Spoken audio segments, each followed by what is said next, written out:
ఆనందాన్ని కృతజ్ఞతను చెప్తూ ఎమోషనల్ అయింది. ఒకవైపు దేశం మొత్తం గర్వంతో ఉప్పొంగిపోతున్న క్షణం. జెమీమా తన అద్భుతమైన బ్యాటింగ్తో అసాధ్యాన్ని సుసాధ్యం చేసింది. ఆ చారిత్రాత్మక గెలుపు తర్వాత ఆనందంతో ఆమె పలికిన మొదటి మాటలు, ఈ విజయం నాది కాదు, నన్ను నడిపించిన నా దేవుడు యేసు ప్రభువుది.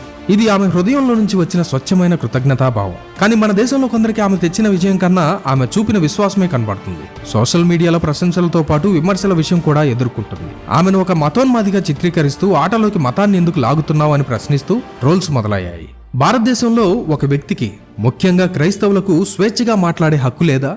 చదువుకున్న మూర్ఖులు కూడా ఆమె సాధించిన విజయానికి మతాన్ని అంటిస్తున్నారు. మన దేశంలో ఎందరో క్రీడాకారులు తమ విజయాల తర్వాత దేవునికి కృతజ్ఞతలు చెప్తారు. కొందరు మైదానంలోనే భూమికి నమస్కరించడం, కొందరు ఆకాశం వైపు చూసి దేవుణ్ణి స్మరించుకుంటారు, మరికొందరు తమ ఇష్టదైవాల పేర్లు తలుచుకుంటారు. సచిన్ టెండూల్కర్ నుండి విరాట్ కోహ్లీ వరకు ఎందరో తమ విజయాలను ఎన్నో రకాలుగా సెలబ్రేట్ చేసుకుంటారు. అక్కడ కనపడని మతం జెమీమా యేసు ప్రభు పేరు చెప్పగానే మతోన్మాది అంటున్నారు. మీరంతా ఒక విషయాన్ని గమనించాలి.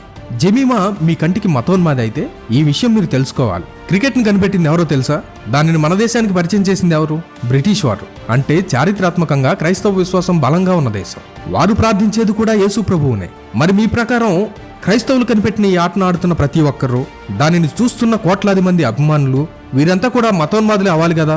క్రైస్తవులు పరిచయం చేసిన ఆటను ఆడితే తప్పులేదు, వారు వాడే భాష మాట్లాడితే తప్పు, వారు తెచ్చిన సాంకేతికతను వాడుకుంటే తప్పులేదు. కానీ ఆ విశ్వాసానికి చెందిన ఒక అమ్మాయి తన గెలుపును తన దేవునికి అంకితం ఇస్తే మాత్రం అది మతోన్మాదం, దేశద్రోహం. ఎలా అవుతుంది ఇలాగా? నిజంగా మనం ఏ కాలంలో జీవిస్తున్నాం? జాతి వివక్ష చూసాం, కుల వివక్ష చూసాం, ప్రాంత వివక్ష చూసాం. ఇప్పుడు మతం పేరుతో చేస్తున్నారు. వివక్ష మీ కళ్ళల్లో ఉంది, ఆమె విశ్వాసంలో కాదు. సమస్య జెమీమా విశ్వాసంలో లేదు, సమస్య చూసే వారి కళ్ళల్లో, వారి మనసుల్లో పేరుకుపోయిన ద్వేషంలో ఉంది.